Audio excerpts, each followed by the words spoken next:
Happy Tuesday, everybody.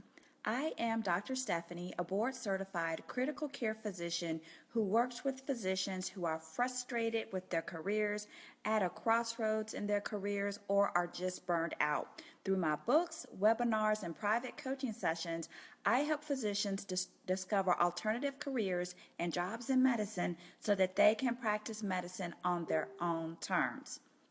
Tonight, we are going to talk about negotiating skills for physicians, for women physicians in general. We're going to talk about how to ask for a raise or anything else that you need.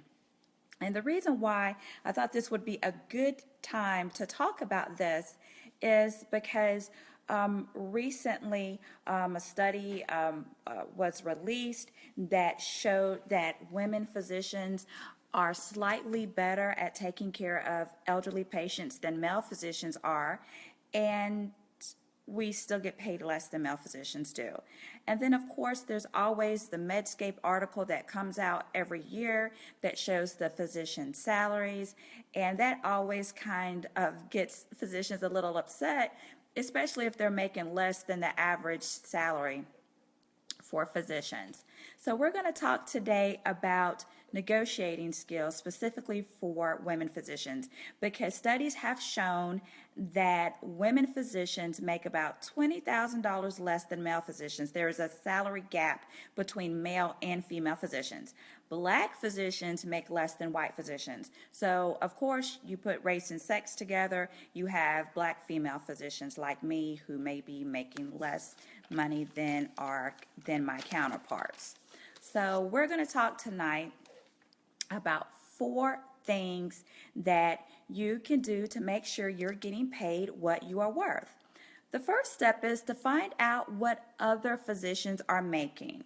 And in order to do this, we're going to have to get over our discomfort of talking about money. We've been told that in order to be polite, we need to avoid talking about race, politics, religion, and money. However, us not talking about money means that a lot of us are getting left behind in terms of the money that we actually should be making.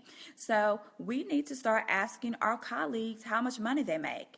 And not just how much money they make, we need to ask about other benefits like their vacations and PTOs and whether or not their CMEs get reimbursed or paid for.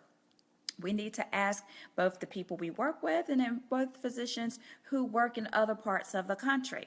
Another good source of physician salary information is the Medscape Physician Compensation Report that comes out every single year.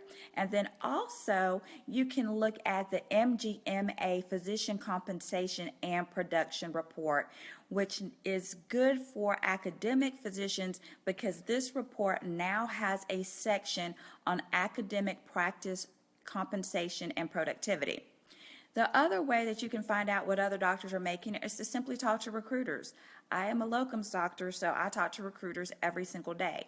So therefore, I know what the market rate is for locums critical care all over the country. But for those of you who are wanting to know what a fair salary is for your particular specialty in your area of the country, talk to recruiters because they're the ones who are recruiting for these jobs. They know what the market is. They know what these jobs are offering. So talk to them. And the other thing is to go on a formal job search, not just looking at job postings, but get up, go on a couple of interviews. See what other practices are paying, what other hospitals are paying, what other things that they are offering their doctors. You can use this information to leverage what you're going to ask your employers. Also, the next thing you need to do is determine what value you actually add to the company.